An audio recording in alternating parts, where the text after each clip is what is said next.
क्या जापान, भारत और इजराइल का एक ट्रायंगल बन रहा है और किस प्रोजेक्ट में ये साथ आ रहे हैं? इनका साथ आना एक देश को बिल्कुल पसंद नहीं आएगा और वो है चाइना। आखिरकार ऐसा क्या हो रहा है? क्या अरब देशों के लिए भी ये एक बड़ा झटका होगा? वहीं दूसरी तरफ भारत जापान को ग्रीन अमोनिया क्यों भेज रहा है? जियोपॉलिटिक्स में बहुत कुछ चल रहा है, हमेशा की तरह जानने को मिलेगा बहुत कुछ। आइए जानते हैं इन खबरों को विस्तार से। स्क्रीन पर एक तस्वीर देख रहे हैं। इस तस्वीर में जो शख्स आपको जापानी झंडे के सामने झुके हुए दिख रहे हैं, जापानी और इजरायली दोनों ही झंडे हैं, वो हैं इजराइल के डिफेंस मिनिस्टर। ये गए हुए थे जापान। हालांकि जापान और इजराइल की अगर बात करें तो अभी जापान और इजराइल के संबंध भी बहुत ज्यादा मजबूत, पहले बहुत ही साधारण स्तर दोनों के रिलेशन थे, लेकिन साल 2014 में ना बहुत कुछ बदला। साल 2014 से चीजें बदलनी शुरू हो गई। इजराइल के पीएम बेंजामिन नेतन्याहू जापान की यात्रा करते हैं और फिर जापान के उस समय के प्रधानमंत्री शिंजो आबे इजराइल की यात्रा करते हैं और उसके बाद एक नया सिलसिला चलने लगता है। और अभी साल 2025 में मई महीने में इजराइल के विदेश मंत्री गिदोन जापान पहुंचे थे, जहां जापान के विदेश मंत्री ताकेशी इवावा से मुलाकात। अगर वैसे देखें तो जापान दो राष्ट्र सिद्धांत को सपोर्ट करता है, फिलिस्तीन को सपोर्ट करता है, लेकिन जो सैन्य और रणनीतिक रिश्ते हैं वो धीरे धीरे अब इजराइल के साथ बढ़ रहे हैं। यहाँ तक कि इजराइल से कई सैन्य टेक्नोलॉजी को भी कथित तौर पर हासिल करना चाहता है जापान। लेकिन अब जापान की एंट्री किस प्रोजेक्ट में हो रही है या हो सकती है? पहले तो जापान और इजराइल के रिश्ते की जहाँ तक बात है तो बहुत ज्यादा प्रगाढ़ तो नहीं है, लेकिन हाँ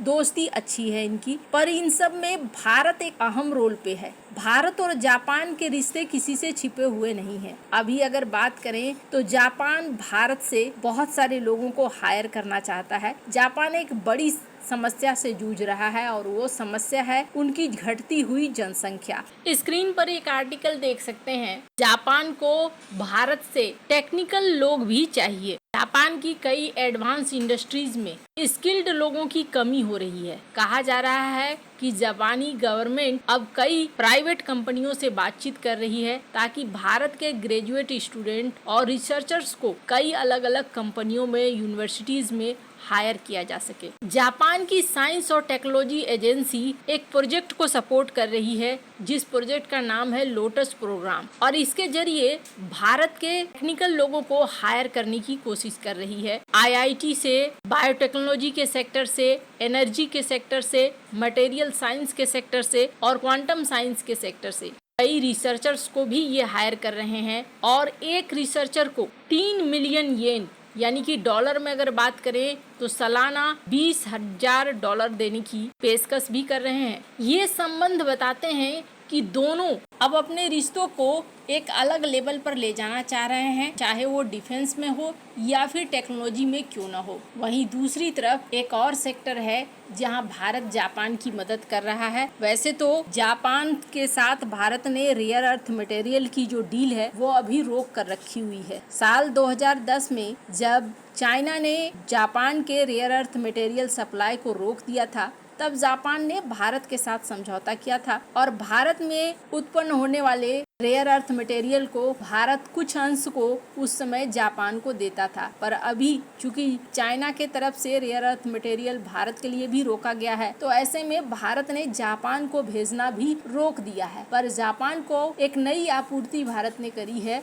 और वो है ग्रीन अमोनिया। इस बार जब पीएम मोदी जापान पहुंचे थे तब ये एमओयू साइन हुआ था, जिसमें जापान ने ग्रीन अमोनिया की मांग करी थी और भारत ने एक लंबी अवधि के लिए इसकी आपूर्ति के लिए हामी भरी है। लेकिन ग्रीन अमोनिया चाहिए किस चीज के लिए? दरअसल जापान भी एक ऐसा देश है जिसको एनर्जी की जरूरत बहुत ज्यादा है, लेकिन जापान अब धीरे धीरे अपने आप को शिफ्ट कर रहा है। भारत भी शिफ्ट कर रहा है, लेकिन भारत की आबादी और भारत का बड़ा आकार एकदम तुरंत से भारत को बदलने नहीं दे रहा है। भारत को बदलने में थोड़ा वक्त लगेगा, पर जापान बहुत तेजी से अपने आप को बदल रहा है, खास तौर पर ऊर्जा के क्षेत्र में। जापान चाहता है कि वो अब ग्रीन एनर्जी को इस्तेमाल करे, लेकिन अमोनिया इसके अलावे और भी कई चीजें हैं जो जापान के लिए मुसीबत तब बन जाती हैं जब इनकी कमी खलती है। और इसी जगह पे भारत बड़ी मदद कर रहा है। दरअसल भारत अमोनिया भेज रहा है अब जापान को,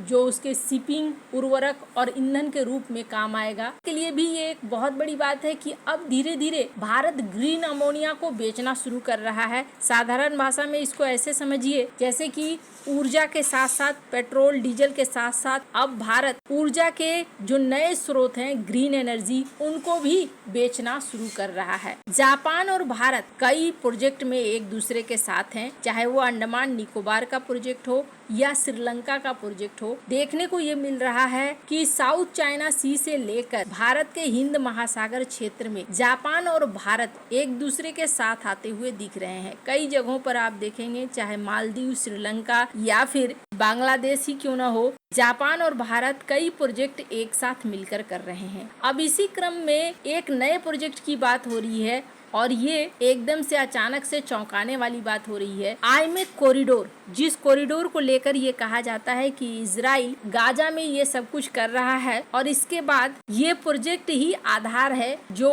पूरे गेम को बदल देगा, भारत को यूरोप से जोड़ देगा और इजराइल के लिए भी बहुत बड़ा व्यापारिक मार्ग है। दरअसल इसे कहा जाता है BRI का ऑप्शन, यानी चाइना के BRI की तोड़ है एक नए सिल्क रोड की तरह। चाइना BRI को सिल्क रोड मानता है और ये जो कॉरिडोर है, ये कॉरिडोर आधी से अधिक दुनिया को जोड़ देगा। यही वजह है कि आईमेक कॉरिडोर को लेकर लगातार बातें भी चल रही है। स्क्रीन पर देख सकते हैं अमेरिकी डिपार्टमेंट के द्वारा भी ये कहा गया कि जो बैठकों का दौर है वो जारी है। अब समस्या क्या है? समस्या है इजराइल का गाजा में ऑपरेशन। कई सारे विशेषज्ञ इस बात को कह रहे हैं कि अब इजराइल को न जल्दी से जल्दी गाजा का मामला निपट कर यहाँ पर आईमेक कॉरिडोर को शुरू कर देना चाहिए ताकि अरब देशों को भी जोड़कर रखा जा सके। वहीं दूसरी तरफ स्क्रीन पर एक आर्टिकल देखिए जिसमें कहा जा रहा है कि हो सकता है जल्द ही